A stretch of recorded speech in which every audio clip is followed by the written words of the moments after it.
Hoje itania reflexão capaz tebes how hakara qualia konaba lefuan hito nebe Jesus fossai e a cruz calvário nhaleten. O ahira sira rei de Jesus e a cruz o ahira sira tal Jesus ou sira rei de Jesus e a cruz. Jesus e a cruz nhaleten fossai lefuan hito. E há uma cara convida e tabot sira rode halo reflexão hamut rohal. E halo apóstolo sirania capítulo sanul resinem versículo tolunul resinin da Bíblia de fiar e hanai Jesus. No onia uma caitoma que se reta salvação. Então baita roto neber fia e hanai Jesus. Baita roto neber cristão. Hawakar apresenta baita botsira, ou Hawakar fossai baita botsira, lefuahito neber Jesus fossai e a cruz nhaleten.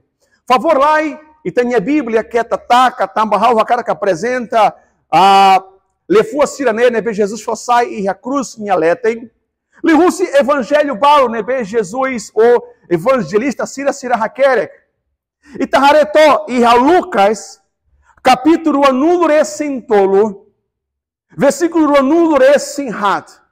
E Daniel, lefua nebe primeiro Jesus fossai e a cruz nhaleten. Lucas capítulo anulo resinhat, versículo anulo resintolo, nhaderra.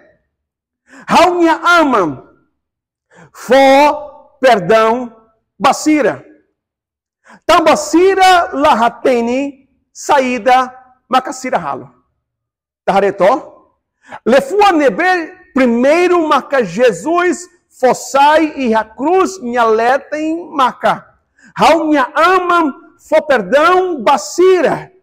Tambasira lahateni saída makasira halo. Jesus e lefua ne hanessa oração ida.